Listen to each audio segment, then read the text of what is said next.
Good afternoon. Can everybody hear me? All right. Some of you I see out there that were here earlier this morning, 9 o'clock, 2 or 3 of you. We didn't have a video going at that time, but we do have video going at this meeting, so it is working now. They got it fixed. So, for those of you that were not here, I'm going to introduce a few people. My name's Tony Corman. I'm the Director of Code Compliance. This is Deputy Director Michael Gainey. Kim Jones is our office manager.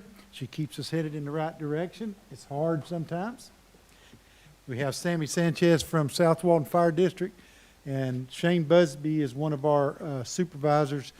The guy on the door there is Danny Garner. He's one of our he's our beach manager, and Melanie is one of our permitting technicians that issues about 15,000 permits a year. So, and the guy that just came in late is Cliff Hollington. He's one of our supervisors. So anyway, the goal today is to go over the beach activities ordinance, go over some changes that we're recommending, and to also give the public a chance to give us any recommendations that they may have for changes to the beach activities ordinance, whether it be additions, subtractions, add to, take away, whatever.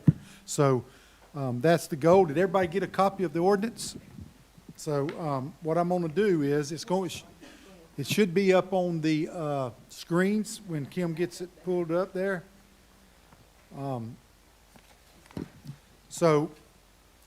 just going to go through the ordinance page by page. And the pages that we have changes on, we will mention those. If we don't have any changes, I'll say no changes. Anybody got anything? If you got something you want to say, raise your hand. You got to come up to the podium, tell us who you are, because we are taking minutes. And then we'll listen to what you got to say, make a few notes, and go from there. Everybody good? All right. So, did you turn that on? Is that what? Okay. All right, so we're going to go to the first part of the ordinance is basically definitions. We try to define everything that we deal with in the ordinance, or most everything.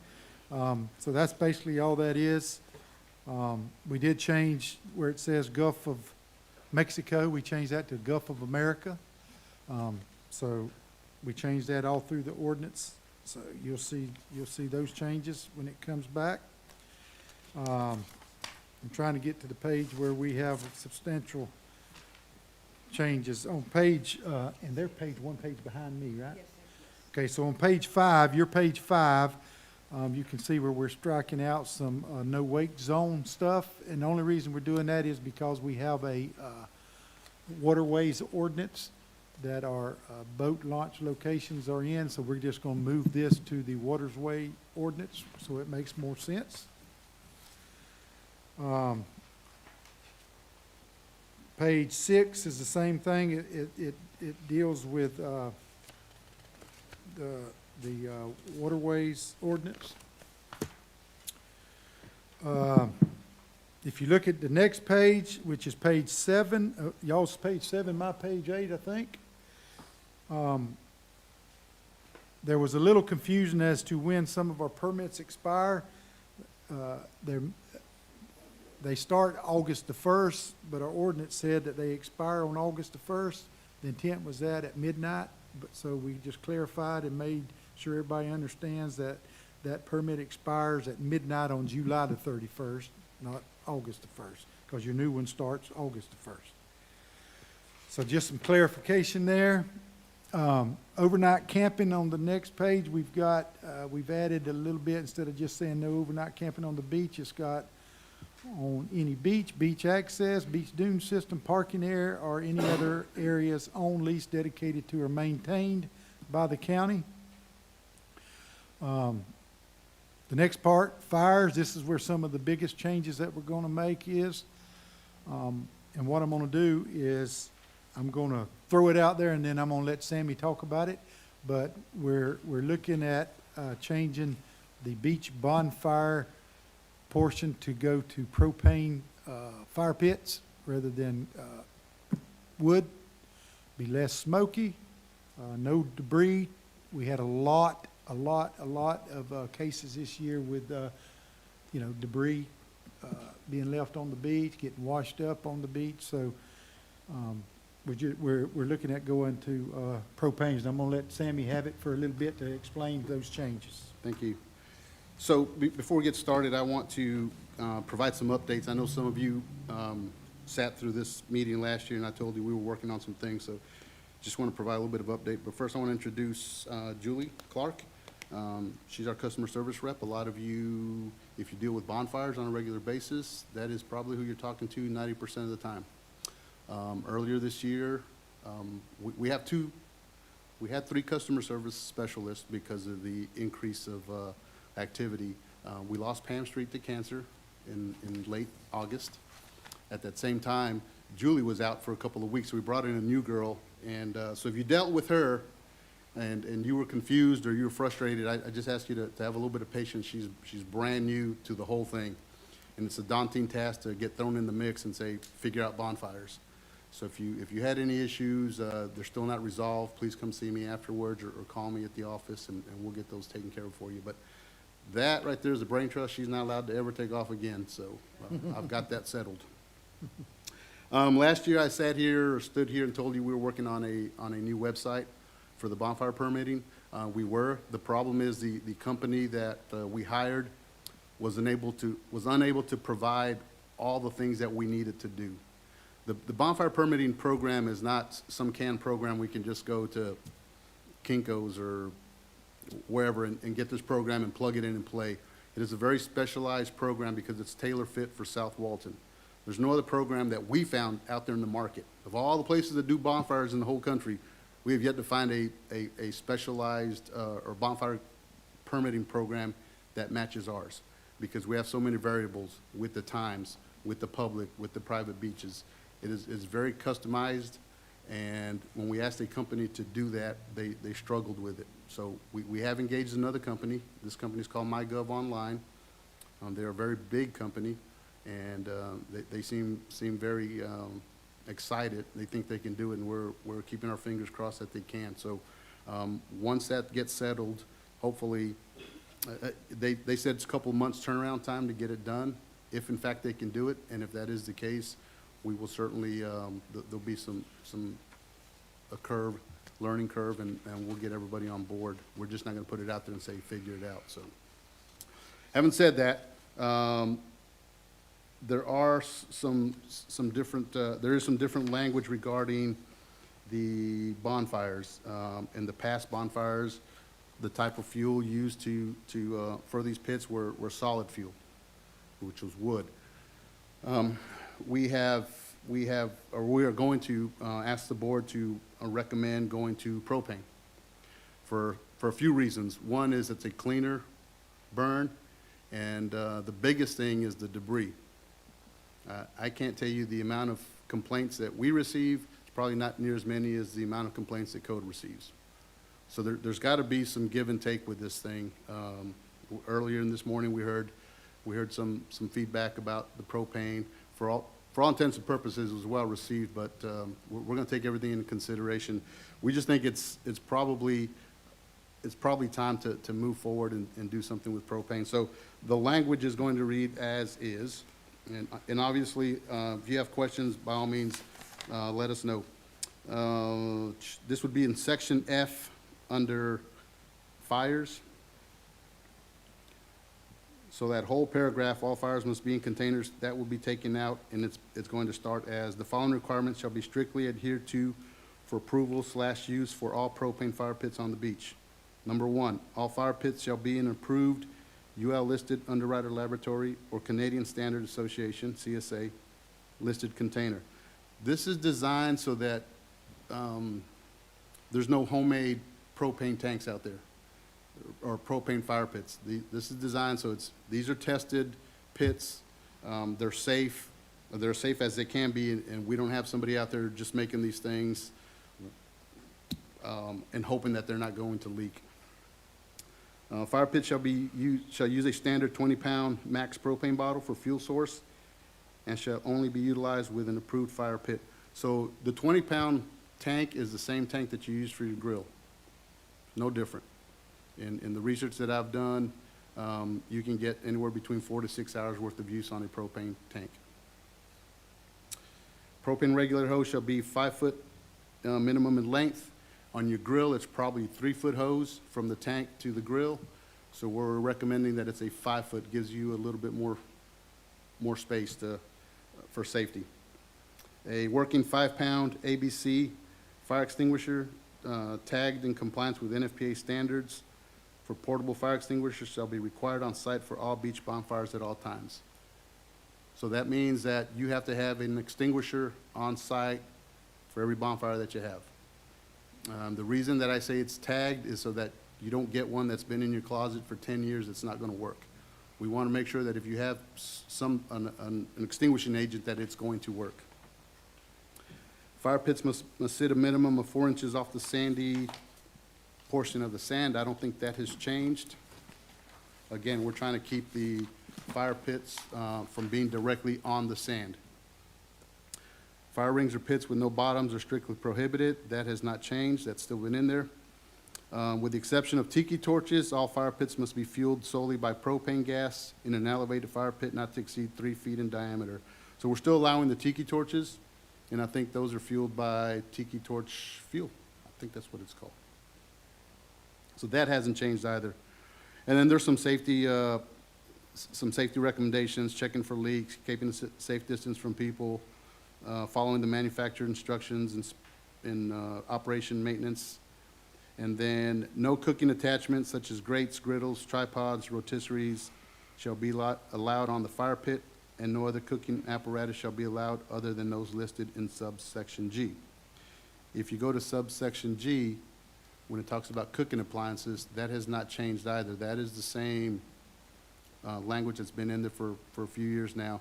And it's basically saying you can grill on the beach, but you can't use anything more than a 1-pound cylinder. And you can't use an appliance that's no larger than 225 square inches of cooking surface. And that's about the size of a George Foreman, give or take, a few inches. And it's a 1-pound cylinder, so it's a little bottle. And that's the only thing that's allowed if you are grilling on the beach. So that has not changed. So I know it's a lot to digest and take in, but I'll be more than happy to answer any questions, because other than that, there are no other changes. Anybody got any questions about the fire pits or propane? Yes, ma'am. Come on, if you would, come up to the podium and tell Melanie who you are and All right.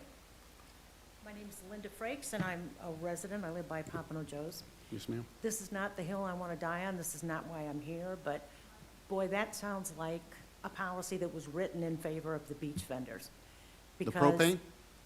Yes. No, ma'am, it's not. I can assure you it's not. Can you see a tourist coming down here and getting the kind of container that they need to Actually, do that? actually, what's going to happen now is the tourists are going to be able to do it themselves. Well, I have a big beach bonfire once a year, and I do it myself, and you do it because of the wood crackling and all that kind of stuff. I Right. get you've got a problem with waste or whatever, but I'm not gonna do a bonfire where I have to carry a propane tank and a propane, I just won't do it anymore. So it doesn't seem like it was written with the locals in mind, which I'm not surprised about. I think if you ask these vendors, they'd probably tell you different. Well, at least they'll have the equipment. We'll all have to go buy it, so. Yes, well, I don't know how many of these vendors are going to have to start from scratch, because this is again, this is not the same fire pit that they have now. It's not going to be able to, they're not going to be able to use it. Yeah. This has to be one that has been tested. Yeah. That's what I said earlier in the beginning. It's got to be UL or Canadian tested. All right, well, I just wanted to say my piece about it. Yes, ma'am, I appreciate it. yes, ma'am. Okay, I'm not here for bonfires, okay? I just want to state that. Well, that's what we're talking But I about have a lot now. of questions. Okay? My name is Sarah Day. One, you say the propane tank is going to be 5 feet away from the bonfire. Yes, Have you ever seen kids at a bonfire? yes. Okay, I'm real concerned about that propane tank. What's stopping them now? We don't have a tube with a propane tank, Right, but what's stopping the kid from getting close to the pit? but that's fire. You're Right. still going to have fire. Right. That's, the So difference I guess I'm not is, understanding your question. well, so this is a bonfire. Yes, This is a ma'am. bonfire. I'm over here, and the kids are running a Right. doing what they do. A kid trips over this. Well, I think there's gotta be, there has to be some emphasis on safety, and that's gotta be up to the vendor or the customer itself. It's no different than if you're grilling at home. I think that's going to cause some issues, and that actually leads me to my next point of we're going to now allow tourists to just do their own fire. We don't They're- trust them to walk their dog on the beach and pick up the poop, but we're going to let them have They're a allowed to fire do on the it, beach. they're allowed to do it now. And I think that that's kind of a miss. Do we know, as far as the data goes, how many permits are issued to tourists out of state? No, We ma'am. should- We don't have that data. No, we do, I just don't have it available. I would actually like to see that, and I think it's worth looking at, just because I wonder how many tourists do get permits. And like I said, we don't trust them to walk their dog on the beach, but we Right. trust them with a fire, which is a little concerning. So, I mean, I think that needs to be looked at. And thirdly, what is wrong with a solo stove? It's still a solid fuel. Okay. I'm still very confused about how a propane tank is gonna be safer than all that. Like, really, I'm just not- I'm being not- somebody that likes I'm to not get a saying- bonfire I'm every not now and saying then. that it's going to be 100% safer. You still have an open flame, right? Regardless. You still have wood and you still have open flame. You do, but you've added some elements in that could produce another You- danger. You've also added elements where you can shut the flame off a lot quicker. You could, but if a kid trips and pulls it over, it's over. Right, but again, well, then let's not have any at all. Well, and I don't think that's a good solution, I because don't either, but where do you draw the line? I mean. I think you have We're trying to- to come up with a solution that's going to help everybody. and I totally. And look, I get I'm that. neither for the vendor nor for the customer. I'm about trying to put a safe product out there. I don't know that this is it. Like, I would really encourage you to like take a step and look at what all it affects. And I mean, you even said it yourself, the bonfire vendors are kind of gonna have to start over. They are. And like, That's in why this we're trying to economy, do it. that's hard. That's why we're trying to do it in plenty of time for February 1st season start, issuing permits. I would really encourage you guys to like look at what I asked. I would be very interested to know how many tourists just come down, they're like, oh, I like a bonfire. I would like to know how many of those permits we issue a year, because like I said, we don't let them drive on the beach, we don't let them walk their dog. Why are we letting them do bonfires? I'm a local that will purchase a bonfire because I don't want to do one myself. And now I'm definitely not going to do that, having to haul a propane tank. But I like the convenience of going down, having chairs, having a birthday party, whatever. So, I mean, I think that it's worth looking at. Okay. That's all I'm saying. Yes, ma'am. Thank you. And if you don't mind, if you'll give Julie your name and number, I'll be more than happy to get that info for you. I have it. I can give it to you. Okay. Good afternoon. My name is Roger Eichner. I am one of the local bonfires.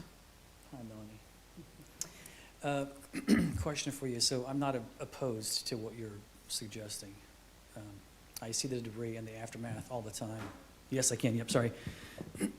I guess, a couple of questions for you. So you mentioned the minimum of 5 feet. I would ask if there's a maximum provision that you would consider. You're talking about the hose, the The length of the hose? Yes, right. And so the challenge comes, and I think I can understand where the previous speaker was coming from. Not only are we talking about detracting from the ambiance, from having a different source of fuel, Right. but we also do have, and so the children do run around quite a bit. Now, they're not against the fire, but they do circle the fire. And I think 5 feet is a little bit of it's a construct that I would not want to see in a bonfire. I would prefer that the provision be minimum 5, maybe maximum of 20 with approved lines. And then can we also consider provision that would allow a bonfire vendor to bury the tank up to a certain point so it's not, so it's still aesthetically pleasing when you're talking about looking at a bonfire, the people that are seated, Right. but still have access to the turn-off knob. So the hose is minimum of 5 foot. So the max, the reason I didn't put a max on there, because the longer the hose is, the more loss you're gonna have. When you start dealing with gases, Mhm. the longer the hose, the less gas you get at the other end. Okay. In layman's terms, right? Sure. So let's talk about pressure. So if you get a 30-foot hose, you may not get the pressure you need at that fire pit. So that'll be entirely up to you. I said minimum of 5 foot because that 3 foot seems a little bit too small for me. Then is it possible to couple, if we utilize approved bonfire pits, and we're talking about the loss of force over a distance, can we utilize 2 tanks, 2 hoses that go to a coupler in that regard? We didn't address that, but again, this is all recommendations and certainly something we can look at. Okay, all right. Appreciate that, thank you. Yes, sir.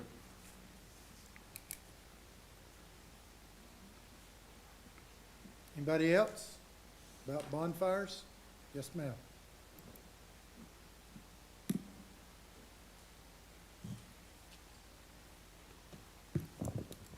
I'm Jessica Miller, Serene Occasions. We're been a local vendor here since 2008. I'm kind of disappointed. We were told last year that there wouldn't be any major changes for this upcoming year at the last county commission meeting. So this is a big change for businesses. It's not a small change. So, and I know maybe for some people, they think a few months is enough time to shift as a business. It's not. So that's one of my biggest concerns. When we started doing bonfires in 2021 with our company, which we do a lot of weddings and events, and that's why we started offering them. We were one of the first companies to offer a clean source, which was a smokeless bonfire pit, solo stove. At that time, we had the same concerns with smoke affecting the aesthetics of our bonfires. We use a lot of fabrics. So the solo stoves have been amazing. They have provided that smokeless experience for the clients to the point where you've heard me argue I don't like to use tiki torches because they put off more smoke than my bonfire pit. So that pit is also self-containing, meaning that there can't be any ashes, embers, anything left on the beach when it's removed. The container itself cools very quickly. We have a lid that's metal that comes with solo stove. It's removed immediately. I would propose that you would allow for a smokeless bonfire and propane option for 2026 and allow for a better transition timeframe. This would accomplish both of your goals. I also disagree that propane is better for the environment. It is not. It is a gas. It is a fuel. It also poses tons of danger. Most people don't want to talk about that, but I guarantee you a quick Google search will show you how many explosions happen per year with a bonfire in the backyard with a propane tank. There's one that's absolutely heartbreaking. Happens all the time. It is terrifying. It worries me immensely because these tanks are not checked and monitored when you buy them at Ace Hardware or anywhere, and they have faulty tops. Is that not true, Sammy? And haven't you guys, I mean, I know you went to Driftwood Estates and had to deal with one of my neighbors that had one explode in his backyard. That's a major hazard. So at this point, I hear that you're like, oh, well, we can shut it off. Not if that thing explodes. You can't shut that thing off. And as far as a 5-pound fire extinguisher, most people here don't know, that's a commercial fire extinguisher. So you can't go pick that up at Lowe's or at Home Depot or anything. You can, you just have to get it tagged and serviced. Oh, I thought you can't even purchase them there. No, you can purchase them. Yes, ma'am, you Okay, can. okay. I wasn't aware of that. I do know that we deal with propane heaters all the time. That's something that I do as a wedding and event company. Those heaters are meant to be transported and moved around, right? And we still have issues with them. Lighting, ignition, all the different things. One of my biggest concerns with what you're proposing with a 5-foot cord is those pits aren't meant to be moved. They're stationary. They're meant to be hooked up to a gas line, propane line at your house, or gas line at your home. So the ones that you're asking us to move over to, like I've already done research, it's not an easy transition. Most of the ones that are used in like Bay County and Panama City, it has the propane tank in it, and it can be easily transported to the beach. That thing is a little bit more transportable. I mean, we're talking about a lot of these nicer ones are gonna be heavy. They're made out of concrete or other substances. I'm just a little concerned that that transition time's not enough, number one. And you know, just talking about the safety issues with it, I know that the excuse is things aren't being cleaned up properly. I feel like the Solo Stove does offer that option, or its competitors, right, that are self-contained, that aren't regular. If we could have that transition time. One of my concerns is the fact that we've been on the beach a lot. We see people get fined all the time for not taking care of their ashes. To the point, a lot of them I can't tell you how many times I'm down on the beach and we're having to help clean up some random person from Georgia or Tennessee's fire because they never thought through the process of what does it take to clean up afterwards. So we're down there having to teach them how to clean up and shut down their fire properly without dumping it in the sand. And I do agree, like, we shouldn't be offering these to non-local residents or owners. You know, something similar to the drive on the beach or the pet walking option. I agree with that as well. So I would propose that, you know, as a way to kind of cut back in that respect. I think that one of my biggest concerns is with those fines, when they're issued for leaving some type of trace, why is that fine not going to clean up those ashes? Because I will come out to the same spot the next day, the next week, then 2 weeks later. There's no cleanup taking place. So those fines are collected by the county by code, and why aren't they being used to then clean up the beach? So I think that that would be one of my big concerns. Yeah, I can answer some of that, or let one of the supervisors, but we do clean up. We clean up all the time. We have 5-gallon buckets with little tongs that the officers go down there and pick up trash, pick up bonfire debris. They do it all the time. But the money, when someone gets issued a citation, it does not come to code. It gets paid at the clerk of court. So Okay. it is not paid at code. Okay. So- I didn't mean to have that error there, but I don't think tongs or even a shovel is going to pick up. Yeah, they have Debris. the You would sand need flea like rakes a and- yeah. sifter that's Yes. much thinner than a sand flea rake. Like Yeah. you're talking on a level of like Yeah. a true sifter Yeah. in order to So get any of yes, that. they do debris have out. that, and they do Okay. clean up, yes. Because I was going to say that's something that we haven't seen happen when it is noted and seen. I have tons of pictures and videos of that, you know, being far out. Never seen anybody clean any of that up. Yeah. So I think that's part of the problem too, is that's not really happening. If that's being told it's happened, it isn't. Okay. So I think that needs to be addressed. And I don't know if the county has considered doing a raking program similar to other counties, but that might be something that those, you know, fees that are being assessed could be used for. One of my questions is, I know you said you had an increase this year in the amount of debris left on the beach. How many new vendors were there this year? I don't have that data. I don't know, we don't have that with us. I can get you that. Okay, I know it went up substantially from my understanding, which is a concern because there isn't a training or video or anything for them to watch and say, hey, this is how you're properly disposing of this stuff. So I'm just wondering if that influx, because I know a lot of these chair companies that got put out of business last year came over and started doing bonfires. Yeah, I think there's something through the fire department when they get those permits through y'all that they read over. It's an and- online, Yeah. No, I mean, yeah, Yeah. it's not, I wouldn't, it's a little bit of safety, but I wouldn't call it to what she's referring to, some type of safety Like- programming, yeah. Yeah. Kind of a training process. Yeah. Because you could do that as a vendor option. But I still come back and propose the fact that, you know, an extension to give us some time to make these transitions, also for the county to make a good, solid decision. And if smoke, debris is those concerns, then proposing for 2026 to go to a smokeless bonfire as well as a propane. And Bay County does offer both permits. It is actually more expensive to do a wood traditional fire on the beach. So, you know, if you wanted to look at something like that as a Yeah. model, but I think that it would definitely be worth entertaining. I have a lot of concerns with the propane and safety for my staff, for our guests, for our overall experience, and that's because we work with these propane heaters all the time. So if you're not, you know, willing to do that, can we look at something that's meant to be moved? So that way we aren't dealing with something that possibly every time it's moved around, you're gonna end up with a gas leak. Sure. You know, could we look at a solution with that? Could we also look at a solution with the fact that, well, I mean, my biggest concern too is it gets hot here. Now you got propane tanks sitting in the sun, 100+ degrees in the summer. Yeah, it's amazing to me that it does get hot here, and June, July, and August is the hottest months, and that's when Sammy has the most It's bonfires. true. It's It's, So I have two questions. How do you put out a fire on a solo stove? solo stove, actually, most of the time, by the time our fire ends, it's almost completely extinguished Okay, itself. so halfway through, the customer decides they need to leave. How do you Then we it out? put that lid on.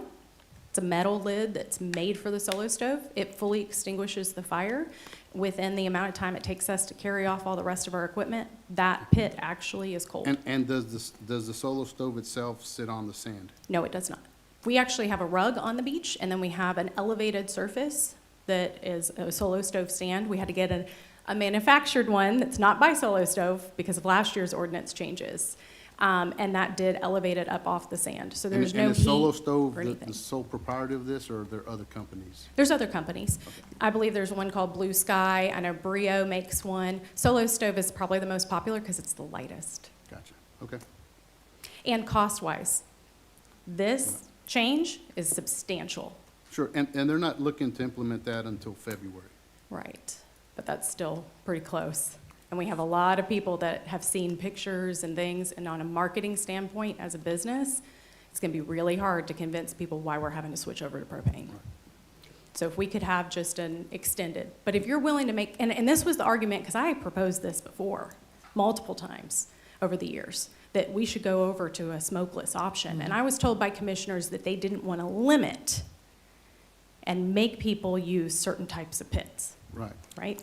If that was the course, then we have just done that. And so I propose, let's limit it, let's make it smokeless, but let's do something Well, I that has also a think you less have- carbon You have a imprint. new board up here, not Right. us. But you have a new board. And I there understand. is some energy, if you want to know the truth, there's some energy in reducing the amount of bonfire pits, or, per night. Okay, Currently, we do 50. Everybody knows we allow 50 a night. Mm-hmm. That is on public beach access. Private beach, we can't control them, right? But 50 has been the limit because 50 is manageable. okay, 50 is what code enforcement can get to in a night, sounds good, right? yeah. What I'm telling you is there's some energy with some board members, and they would like to see that reduced. I understand. So all this is there, I think there's got to be some concessions. So my question too is, are you going to impose this same rule with bonfires on private beaches as well as public? Oh, absolutely. Okay, so private homeowners will have to use a propane-based fire? Okay, That is the goal, anyway, unless legal counsel says we can't, but that is Okay. the goal. I understand. Okay, All right, thank you. thank Thank you. you. Next, anybody else want to talk about bonfires? Enough about bonfires? Ms. Barber, you don't want to talk about bonfires? Okay. All right, we're moving on. Let me find where the next change is. Did I miss anything?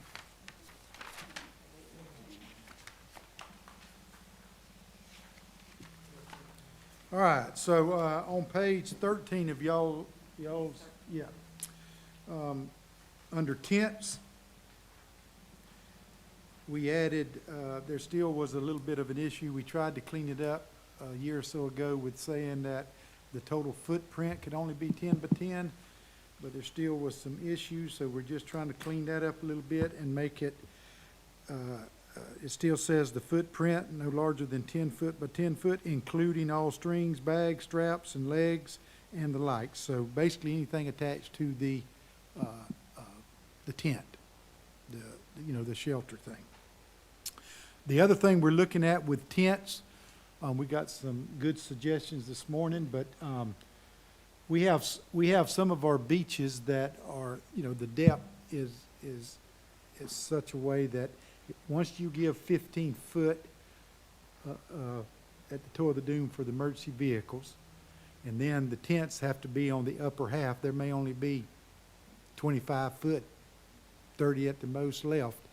And so when we say people have to be on the upper half, it's almost the whole tent on the upper half. And so we got some complaints this past year where we had to go down, and when you get down there, when you look at it, they may be 2 foot below the center mark. So asking people to move 2 foot is difficult sometimes. So we're looking at a couple things, maybe just either restricting the tents to no tents on those beaches where there's not enough room, that, you have plenty of room for the tents, or taking away the upper half part of it. This morning, we had a suggestion from, I think it was a vendor actually, that made the suggestion that maybe we designate some of the bigger beaches as tent beaches. So if you want to use a tent, you could, go to those bigger beach areas with your tents. So anyway, that, again, keep in mind, what we're telling y'all, what we're putting out there, it's not being passed. This is just some of the suggestions that we got that we're putting out there. This ordinance will be presented to the Board of County Commissioners, and they're the ones that will vote on it. So anyway, anybody got anything on tents? Ms. Barber?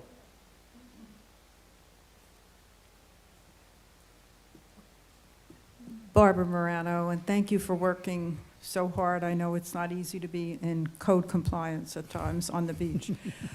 I do want to talk to you about tents, but also maybe on the bigger picture.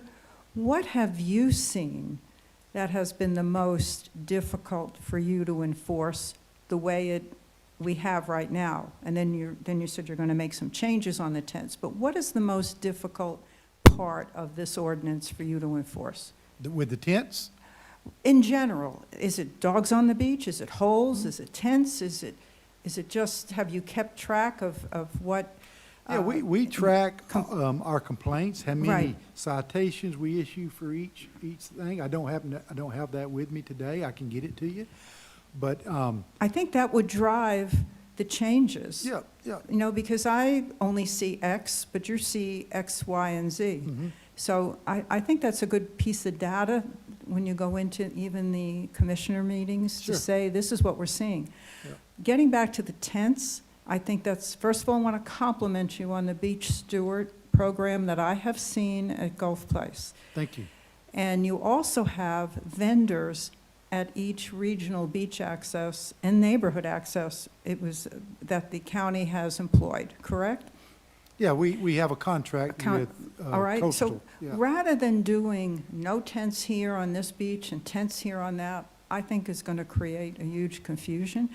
But if you use the beach stewards and use even the vendors that you have contracted with a little bit more, I have brought that suggestion up, and the county commissioners didn't want to hear that, so therefore you have your beach stewards. But do you have your beach stewards at every neighborhood and regional beach acts? Well, as you know, this year, we've got started late with the beach tour. We got them given back to us late. So by Right. the time we advertised, hired, we were into the season a little bit. The issue we have with putting our beach stewards at neighborhood beach accesses is the facilities. Is what? No Is the facilities, yes. right. I mean, we're expecting someone to stay out there for 7 or 8 hours with. No, but you have a yeah. vendor there, Yes, don't you? yes. See, But that's the what I'm, the vendor doesn't work for the county, he's contracted with the county, so that's the vendor's issue that he needs to worry about, Right, not the but- county, so. that's a person that can do so much Sure. more, I think, and they did when they were in Yeah. Panama City, so that's just a suggestion, Yeah. if the tents are a problem, I think they can handle that on those Yeah. neighborhood beach accesses. That's just, Well, and like you said before, we've noticed this year, and we were tracking it, like you mentioned a while ago, when we did not have our beach stewards out on the beach, our complaints on beach equipment skyrocketed, went way up, because there was nobody down there advising them of the rules, the laws, whatever. So now that we've got our beach stewards back, it seems to level back off, and we don't have as many, because they're telling people as they come down on the beach what the rules are. and I think it's working, and I think Yeah. that's something that you could add when you go before the county commissioners. Sure. Mr. Corman, I had, and this may seem trivial, but things have not changed from listening to music on the beach. It's a 75-foot expanse, and if you hear it, well, now that we are on public beaches, we don't even have the luxury of 75 feet. We don't even have a luxury of 5 feet. So that's something to think about when you talk about sound equipment. I live here, so I can pick and choose my time, but when the tourists have a week just to be here, and they go down to Ed Walleen, and they're 2 feet away from each other, and somebody is blasting their music, Mhm. that's a concern. I just Sure. want you to think about that 75-foot or more. I'm not being a Karen up here by no means. No, and that's But, fine. I can tell you that I've received 0 complaints from anybody about the noise on the beach. And I don't think people I know don't how know if the how to supervisors do said- that. Yeah, I just don't think people are going to make a code complaint on that. Same way Yeah. with holes. We still Yeah. have 3 by 3 by 2 feet, Mhm. you know, and that's the way it is, and people will still dig and leave them all alone. I just had a quick question while you're on this page. Generators on the beach. Why, are we talking about Gulffront homes that might have a generator? Or, I mean, why would somebody bring a generator on the beach? Yeah. I just, Ms. Morano, Yes, the sir. reason we allow generators is your wedding vendors and stuff that will get a lighting permit from FDEP. They will need lighting at night. So we allow the generators, but we have it restricted in there for them where they have to have fire extinguishers and all the mechanisms to make sure that it is in a safe direction. And we have worked with Sammy in the past on that. so the generators are for lights on the beach? Yes, ma'am. When they do a bonfire, is that it? They'll pull a special event and they have to Oh, pull. all right, like weddings? Yes, ma'am. Okay, all right, I understand now why you would use that. All right, so getting back to tents, I think that's gonna be a tough one, Yeah, it's a tough one every year. you know, to say So no what's to- your suggestion with the tents? Well, you know, I was gonna say, I have heard that people would say no tents at all. But you're gonna get a real pushback for Sure. sun exposure, et cetera. And you know, I think you're saying the flash points of the tents are in the neighborhood sections? Is that it, the neighborhood beach access Well, is the small ones? the smaller beaches. I would, Most of it, I think, where we have the issues is on the east end. I would utilize that beach vendor a little bit more Yeah. and ask him to, you know, just Well, a he's- little bit, He's just, worked well with us, so he will pretty much do whatever we ask him you know, to most do, of the and he'll time, help I'm us. glad we're making $1.5 million, but from what I can see, I don't even know if they're making that much, to tell you the truth. I don't know how much they're making. Most of the time, they're sitting there, watching their phones and waiting for business to come up. So they could do a lot more, in my opinion, and I think they'd be willing to do that. Sure. It's good relations. Yeah, Okay, thank you. Absolutely, thank you. All right, tents, anybody else on, yes, John Howard, Freeport. It does make sense on the smaller access where there is nobody that's there. If it's only 30-foot wide or 30-foot deep or something, restricting tents away from there makes sense. Also, it's such a small area that a few tents take up the whole free space for people. So I know people don't want to restrict that. However, it does make sense just from a physical standpoint because most of those are really meant for just the pedestrians to access as opposed to being a public beach. Right. Don't know if they want it extended any further, probably not. That if it is of a narrow length or some specific threshold, that becomes just an access versus a public beach, so to speak, because it fills up so quick and then people are impeded from even getting to the shoreline to walk up and down the Right. beautiful 26 miles of beach. yep, Thank thank you. No other tents? All right, we're moving on to the next page. Just little something under personal watercraft. Again, that's because we're putting some of that in a different ordinance that deals with waterways. If you look under permitted vehicles on the beach, section B, we're just adding a little sentence there that says the permit decal shall not be altered or modified by the permittee. So it can't be alternate, whatever it is we give you that helps the officers to understand that it's real, hadn't been altered, it's not fake and all that stuff. So we're just adding that simple little thing.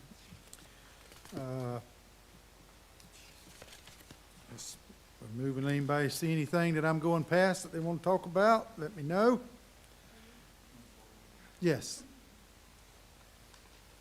That's why we're here. Did you just skip over 2255? I think, on page... Well, I said I don't have any changes there, so if you have something Well, that you suggest. I thought someone else would be speaking on this. There was a concern, and it was on Facebook. I thought this issue was settled. Well, it's got to be true if it's on Facebook. That's right, that's right. There is a letter from an attorney that someone has gone and sent it to Clay, and basically, what are the restrictions on the beach where the beach is seaward of the ECL line?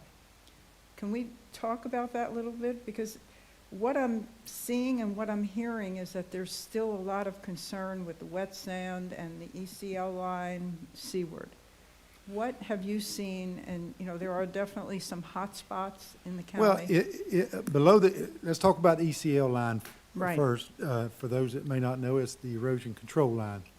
So, if a vendor has a permit north of the ECL line, they are Okay. allowed to vend below the ECL line as part of their permit. If they they- have a permit, Mhm. you said above the ECL line. Yeah, we don't issue a Right. permit just specifically for below the ECL line, but if you have a permit for this parcel right here, and the ECL line is included in that parcel, then you can vend below the ECL line. Okay. Yes. And we'll get to the vending part later on, because that's in 2260. Okay, Yeah. all right, thank you. Okay, so no questions about the decals. We're moving on. We just added Walton in front of counties in a few places. On page 18, it talks about all the permits for limited access areas shall expire at midnight on May the 31st. We're just fixing that where it was kind of confusing because June the 1st, it made people think that they were good on June the 1st, but they expire at midnight on May the 31st. In that same section, we're just clarifying what residents mean, and that's proof of Walden County residents. To get that disability permit, you got to be a Walden County resident. So in other words, we're just clarifying a few things, making it easier to understand, hopefully. If you look on page 20, for special events, section C, permits for special events. On the first section there, it says a permit for special event according to its terms may constitute a temporary waiver of one or more provisions of this chapter. So we're just adding to that, approved by the code compliance director or their designee. So it just basically says that it may constitute a temporary waiver of the ordinance. So we just need to know what that is, and then it has to be approved by either the director or their designee so that we know what's going on. Any questions on that? All right. What does that mean exactly? Explain. Well, I mean, we had a little bit of confusion, as some people thought, because it said may constitute a temporary waiver, that just because you got a special event permit, you could basically, none of this pertain to you. Not saying you, I'm just Sure. saying No, that. I understand. So we had some phone calls and different things. There's, sometimes we have to look at during the middle of the summer in July, if somebody wants to have a special event that allows them to, I don't know, I'm just trying to think of something down there on one of our public county beach-owned access that's going to take up the whole county beach during the middle of the day. That's probably going to be something we have to look at really hard. Gotcha. So it more or less like either timing or, that's what I'm just trying to understand. Yeah, it could be timing, something that Okay. you might be able to do later on in the afternoon, you might not be able to do at Gotcha. midday. Okay. And then how, as a vendor, do we know if we need to get that approval or not? Or will each, Yeah, when you As submit such. your application for the special event, for your Right. permit, right. you'll have on there what you want to do, Okay. how many people, what's it, where is it, where it's at, Right. and all that stuff, then we'll be able to know. Okay. All right. Yep. Thank you. Yep. All right. Look at page 21, I think it is, yeah. Where it says permit required.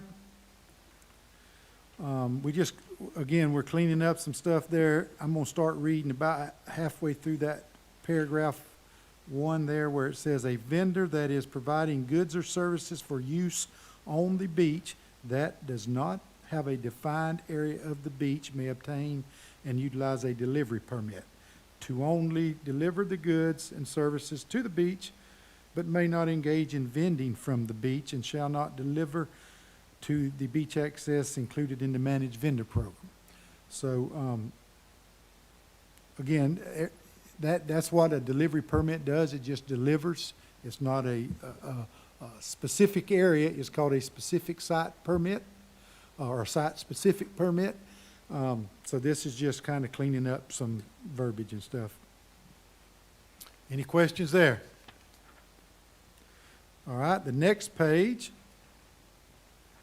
if you look at number 3 on page 22 at the top there, it says, all equipment shall be maintained so as to promote an attractive appearance to ensure safety of operation and quality of services. Beach chairs and umbrellas must be placed on the dry beach. And we're adding effective February the 1st of 2026, beach chairs and umbrellas shall display the vendor's name and or logo. So if you're a vendor and you're putting equipment down there, it needs to have your name and or logo. It's the same thing we require the vendor to do that's under the managed vendor program. Any questions on that? Yes. Not a question, but kind of an enhanced proposal. May I pass these out to pass Sure. around to y'all?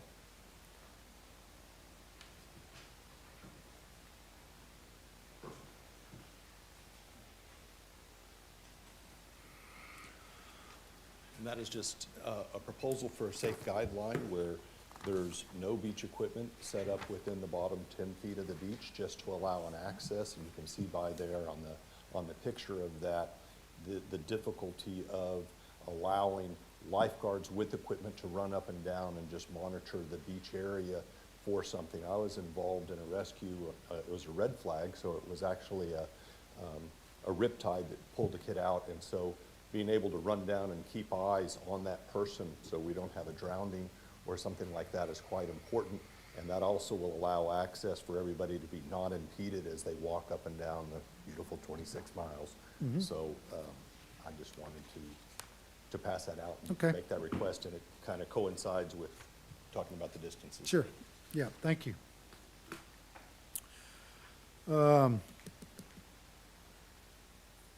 Let's see, let's move on to, yes.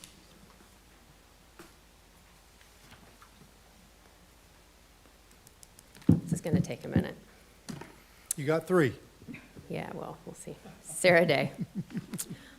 Let's talk about the chairs for a minute. What are the purpose of the beach chairs on the beach that are vended? I just need to hear you say it. For somebody to sit in. Okay, they're sitting. And we are not allowing those chairs to be in the wet sand. We're not allowing vendors Vended to set up chairs. in the wet sand. They have to be set up and maintained on dry sand. Right. We are allowing public people to put their chairs anywhere in the public space, yes? Yeah, as long as they're not obstructing people traversing up and down the wet sand. Okay. How many instances have you had of people traversing up and down the wet sand and they have been impeded by a chair? Very little, if any. None. Negligible? I mean, Yeah. a couple? We've had Okay. complaints, but nothing that's viable. Okay. So I know you released a little bit of a press release saying, hey, you guys can use the public land. We know this is in the ordinance, but I have some deep concerns that it's still in the ordinance because this is what happens.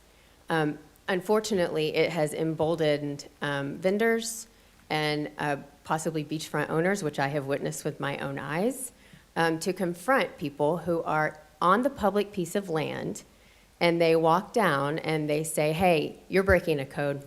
This is a code violation. I'm truly not sure why they woke up and chose that. I mean, what a sad existence, right? But like, that is happening. And we don't catch everything on video. I don't catch everything on my phone. But that has happened to me personally by a vendor. And he came down and he told me, he was like, hey, you can't sit here. I'm like, what? Why? And he's like, because code says you can't. I'm like, do you work for code? And he said, no. And I said, well, you should call them then. Yeah. But this is the problem. We have emboldened them because we took that in the ordinance and that verbiage is still there. And that's an issue. Yeah.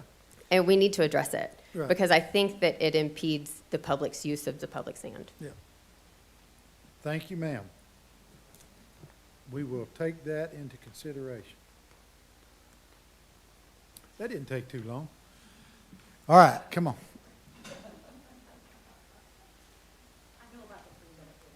And I forgot to mention when I came up before that my friend and I are volunteer beach ambassadors, which is why we have our shirts on today, so you know who we are. You talked, I know you and I have talked before a couple times about the ECL, and I have a letter that came from the Office of Public Services in Tallahassee, and it states that the Florida Constitution establishes that land seaward of the ECL is owned by the state and held in a public trust, and that no commercial entity may set up or sell or rent chairs, umbrellas, watercrafts, anywhere from a position seaward of the ECL. So why are we allowing that here? Well, I did receive that from you, and I have forwarded it on to my bosses. Okay. But currently, our current direction is to allow vendors to vend below the ECL line. Right, but it looks like we're violating the state constitution. Who wrote that letter? I don't think it's signed. Yeah, did they sign it? It's not signed, no. Yeah, I didn't think it And was. it wasn't sent to me, it was sent to somebody that I know. But it Yeah. states, you can look up what the Constitution says. It states the article Yeah. and the section number. So, and as you know, that really is my concern. And I have a very specific concern, and I'm sorry to bore people with that if that's not what their issue is. But Pompano Joe's is my public beach access. And if I'm not mistaken, it's the longest public beach access in the county. And we get 5 million people that come a year, and a lot of them come to Pompano Joe's. And we have a beach vendor on that particular piece of property. And I know you sent me the information, you sent me the deed, but I don't see anywhere in this deed where it says that that person doesn't have to follow the rules that everybody else has to follow. I'm very confused by that. It's a very straightforward deed. It's deeding it to the county, and all it says is that they're the exclusive beach vendor. It doesn't say it's their beach and they own it, and they can be right up at the wet sand line, and they can take up, you know, whatever it is, 30% of the beach with their chairs, when that's a public beach access. Sure. I use that beach a lot. I have renters that come. The biggest complaint that I hear is I can't sit anywhere close with my kids in my chair to the beach to watch my kids play because all these beach chairs, which, as you know, PS, they're all ghost chairs for the most part. And why is he allowed to do that? It's rhetorical, I know you've told me, but there's nothing in here that says he gets to do whatever he wants and he can have, you know, regardless of what the rules of Well, the county are. as far as ghost sets, the only people that are not allowed to have ghost sets is the vendor through our managed vendor program. That's the only place that pertains to, the ghost Okay. sets. Okay, well, how Because is it's he in their not- contract. But doesn't he have a contract, or you're just going by this two-piece No, will, or deed? He has a vendor permit, just like any other vendor. Well, then but- isn't he, puts him in that category, I Yeah. would think. Yeah, I mean, puts him in a vendor category, yeah. yes. So it would seem to me logically, maybe I went to college, but it wasn't yesterday. Maybe that means that he has to follow the rules that the rest of the beach vendors have to follow. He is not part of the managed vendor program. That's a distinction without a difference. He gets a permit, and He is not a part of the managed vendor program. I heard you the first time. That's a distinction without a difference. Right. So it's. We will look into it. Okay, I appreciate it very much. Yes, ma'am. Thank you. What page are we on? Oh, yep. I don't have a dog in that hunt that was just discussed, but it was more of a question as they were talking. If below the ECL is state sovereign property, is Walton County have authorization to vend or provide vending on state property? It seems like the ECL would be a cutoff line No. because then you're vending. Yeah, You're we do. providing a vending to state property, and it seems like you could only do that on county-owned. No dog in the hunt? Yep, My Thank mind you. was running, that was it. thank you.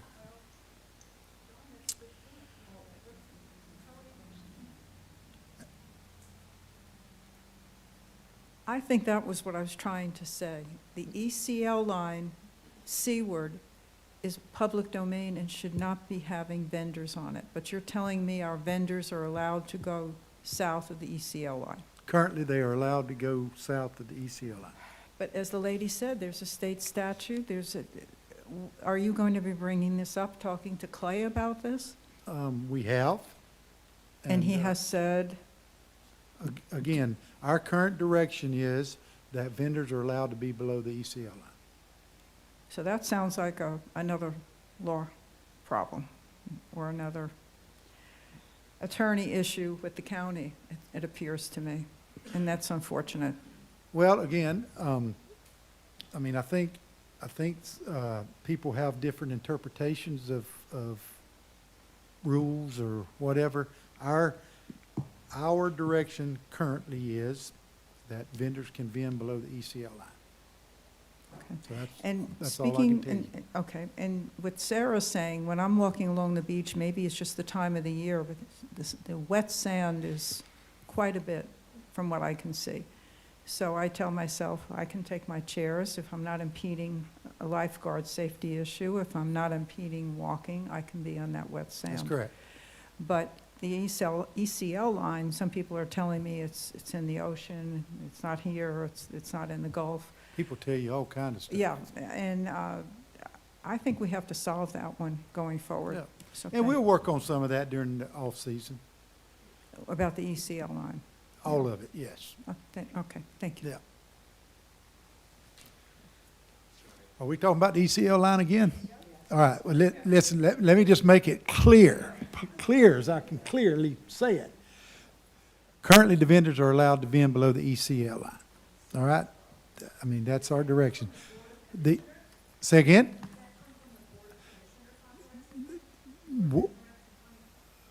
From the Board of County Commissioners, from our county administration office. I mean, that is our direction. And Where is that in a document?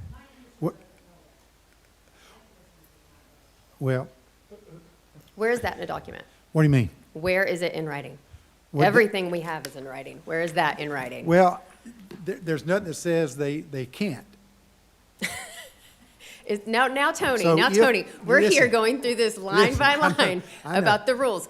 So we can't be like, well, that's kind of a nebulous thing. No, we're going through rules. So Right. I think it's very important to ask that question, where is it in writing? How There- did that happen, and whose directive was that? There's some Florida statutes that are, do you remember that statute number? There is some Florida statutes that talks about whenever the ECL line is created and sand is put on the beach and you're taking some property, that the upland property owner still has certain rights to that property. So I think that's where we're getting that from. But again, we're They have property, some of them have property lines to the mean high water line, because you're talking about also the ECL in Miramar, right? And then on our side of 30A, you're talking Well, mean high water line. Yeah, but let me do this. In the nicest way that I can. Today, we're talking about the beach activities ordinance. It don't have anything to do with vending below the ECL line. There's nothing in here that says they They are can't. vending below the ECL Yes, line yes. and as a vendor, so Yes. 100%, that is something we Well, have to talk about. Again, our direction is that they can vend below the ECL line currently. That could change, but currently it's that they can vend below the ECL line. We're not going to get anywhere Okay. today talking about that any further. Well, I'm going to say something that I'm going to say as nicely as I can, and Tony, you know I like you. I do, okay? I'm just going to say that Some now. days I wonder. But I'm going to say this as nicely as I can, and I hope the whole class can hear. A county ordinance does not usurp the Constitution. That's correct. Absolutely not. So you can say you have to have 6 toes only and can walk on the wet sand. You can do any ordinance you want, but you cannot take away that sovereign public space. So when I hear stories of, and I hear them quite a lot, of we went down to the beach and the vendor told us we couldn't sit there. You know what I've been saying to those people? You absolutely can sit there. Yeah. Do I choose that? I don't personally choose that. I'm not going to sit in front of a family at the beach. I'm just going to move down a little bit, but then I open myself up for harassment from other things. Sure. So that is the issue we're talking about. Do you see how like you start peeling that onion and it listen, gets real stinky? I But I want to understand make it. sure everyone understands and stated on the record that even though it's a county ordinance, that does not usurp the Constitution. Right. I So understand you it. may use that space to recreate. Thank you. Are we going to talk about the ECL? Oh, my gosh. It's kind of a clean definition. Barbara mentioned that it's hard to know where it is. The ECL is fixed. That's defined. Dan Curry once said, you know, we could even get a rope and go down and put a feather flag and know exactly where the ECL line is. The mean high water line changes. The definition of it does not, but it's not a physical line in the sand that is fixed. Every time you do a survey, that can change, so it's only good as the last physical survey. There's some the county have done, the 2013, the 2019, they did one in 2024. When the sheriff has an SOP and they do another mean high water line, that changes, so it is difficult. It does make sense when you define something as the dry sand so it's not impeded. But the distance of the ECL can be done. If you're trying to find the mean high water line, that is a different issue, and that requires survey equipment according to the Florida Department of Environmental Yeah. Protection, and they're the ones that certify it, and they Yeah. require a physical survey. Yeah, there's no line down there that says this is the Yes. ECL line. That's correct. Yeah. Except for the ECL. There Yeah, is, yeah. there is a line, and that is very much defined. The rest is difficult and only as good as the survey that day, and actually can change as they're doing the survey. Thank you. On page 23, I think, is where we were. We're talking about all vendors shall ensure, it's the second paragraph, I think, all vendors shall ensure that all equipment is removed from the beach, dune system, boardwalks, and parking areas within 1 hour of after sunset. Vendors with site-specific may store their equipment in approved temporary beach storage boxes. So we just, again, some of this is just cleaning it up. Because the site-specific permits are the only ones that we issue a storage box for. All right. We're scrolling through to see any other changes. And I think, am I at the last? Folks, we're at the last. That was the last. I told you there wasn't a lot of changes that we were looking at. And again, this is not, this hadn't been changed. This is just some of the recommendations that we're looking at, and that's why we have these workshops, to get recommendations from y'all. We will put something together, and then we will start talking with the commissioners about it. As you all know, the commissioners are the ones that either approves, disapproves any changes. So I would encourage you, whenever this gets brought back, we're looking at hopefully trying to get this back before the board the last meeting in October, right? That's going to be a daunting task, but that's what we're shooting for, because we want, anything that we change, we want to get it done as quickly as possible to give people time before the next season starts, when we start issuing permits February the 1st, time to get ready for it, making changes that they need to make. So we're going to try to get it back to the, it'll be the second meeting, which is here, the second meeting in October. I don't know what that exactly date is, but that's our plan. If it pushes into November, it'll probably be at the end of November, because they'll want to do it down here on the south end, since it pertains to the beach. So anyway, that's just a little bit of information. No ECL line. Come on.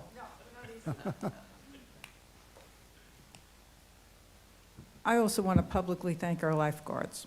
too. As far as I'm concerned, they're underpaid, and we need them on the beach more often.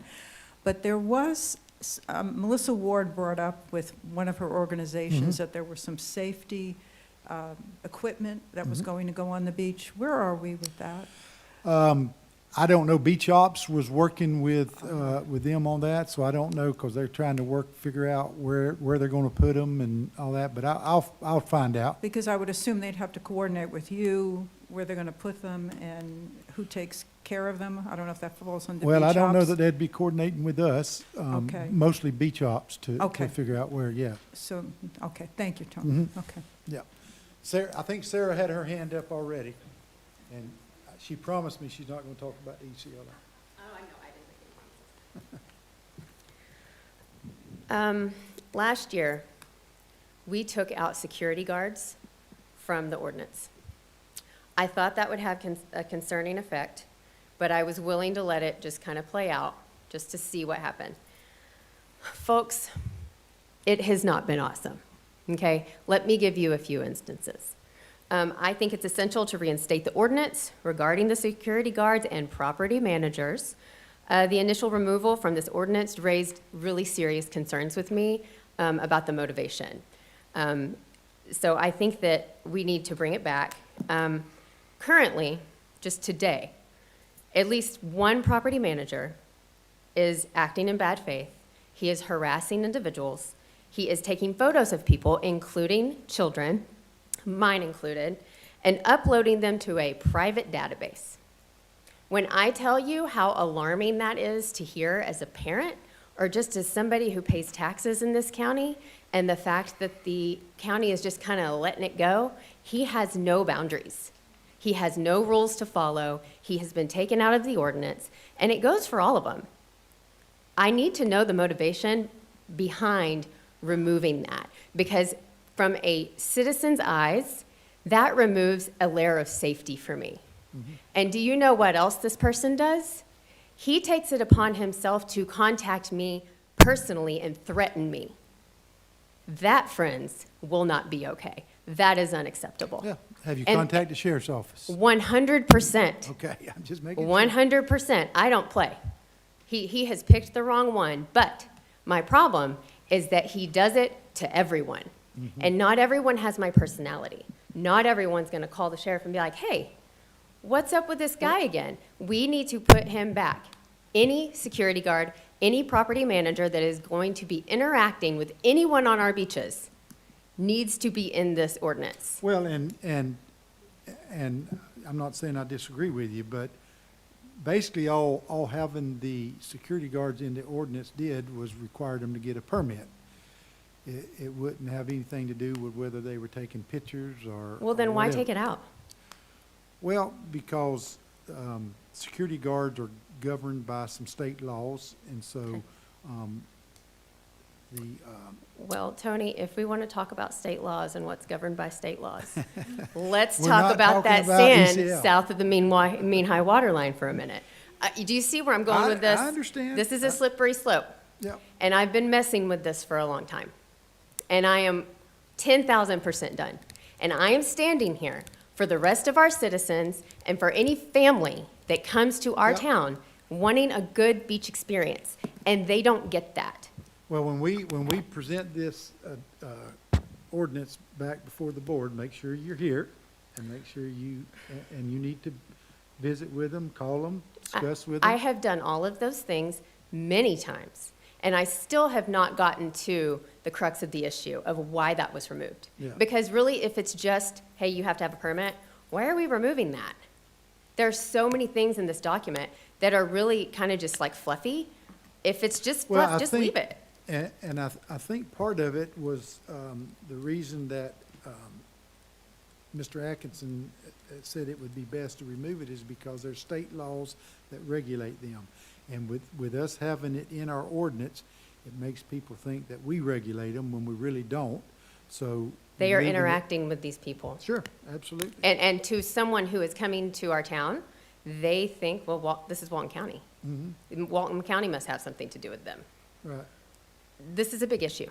And I really, really want you guys to take some introspect and to look at putting that back in. These people need boundaries.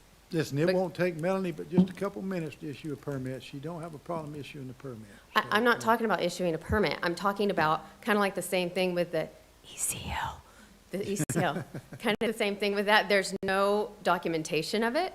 And it's kind of like, well, I mean, I'm gonna kind of a get, I'm gray gonna area. get that statute This to you can't be a gray tomorrow. area. I'm gonna get that statute to you tomorrow. I just don't have it with me. The statute of what? About the E ECL. I'm very well versed in the ECL and the mean high water line, I promise you, okay? I know way more about the tides and the movements Yeah. than I ever wanted to. But this is another issue that has to be addressed. Okay. And our avoidance of it is unacceptable. All right, thank you. Yes, sir. I'm going to take my hat off to you because Thank you, sir. providing a valuable service to Walton County, and thank you for all your time and effort. And my name's Dave Roshkald. Right now, I'm representing the Florida Beaches for All. Our attorney has sent a demand letter to the county commissioners requesting that the language that allows for Walton County to control sand, and I'm sorry I'm late, but I know that you guys are talking about sand seaward of the ECL. I am as well, and sand seaward of the mean high water line.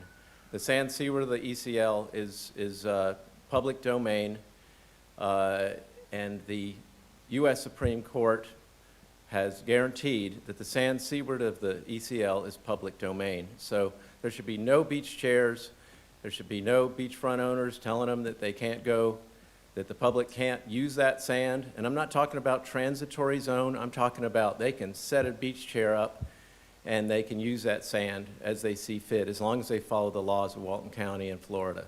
The same is the case seaward of the mean high water line. And so we've sent this language requesting that any language that is in any ordinance that encroaches on the public's right to use that sand must be stricken from any of these ordinances. There's already been enough sand taken away from Florida citizens and the visitors that come to Walton County. And so please, whatever you're doing here, we can't have any encroachment because that is public sand guaranteed by the U.S. Constitution seaward of the mean high water line and guaranteed by the Florida Constitution seaward of the ECL is guaranteed by the U.S. Constitution. Seaward of the mean high water line is guaranteed by the Florida Constitution. So we're gonna hold Walton County to task in that regard, and we're not gonna stop. So please, anything you can do, let that be your guide. Thank you. Thank you. Anybody else? Yes, sir. John Howard, again, and this is on the safety side, so it may be a little bit outside of code and more for the fire department. And this is dealing with traversing the beach in vehicles, that if there's an emergency, they should have their lights on and sound, but we're having very high speed of lifeguards, of sheriff, of code, and other vehicle, not so much code. Actually, code does a very good job because they're observing, so not lumping in. But we do have some vehicles going at a very, very high rate, very dangerous. I guess kids are coming off the stairs. They're up close to it. They're within just a few feet of the turtle nest, causing disturbances and deep ruts and everything else. So certainly understand it. That's probably outside of this, but I did want to address it as a safety issue, that if it's a non-emergency going on, that they limit the speed to 5 miles or whatever is appropriate. And if there is an emergency and they are at a higher speed, they have sound and lights to alert people. We've had numerous near misses of those kind of safety issues. All right, thank you, sir. And it may be outside of that, but I wanted to take that opportunity to express it. Thank you. So if you ever have any issues like that, please contact our beach safety director. And if you want, I'll give you his contact info That'd be after great. this. Yes, sir. Thank you, sir. All right, anybody else got anything? Well, we appreciate y'all coming. That's what we designed this for, is to let people have input. We've taken some notes and we've got a recording, and we will take a look at it, try to put something together to take to the board, and believe me, we will let the board know what y'all's thoughts were, but we encourage you to show up at the meeting where we, present the ordinance to the board. So, with that said, we're adjourned, and thank you so much.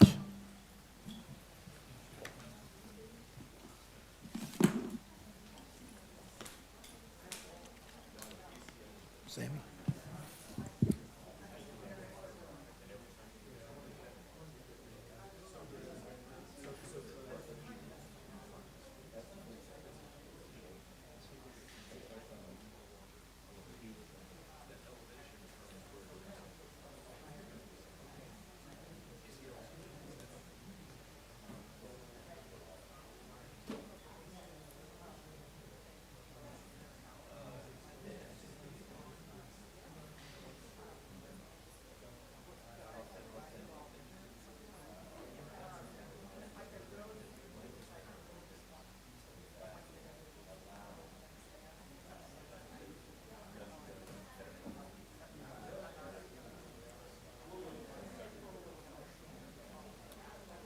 Good enough.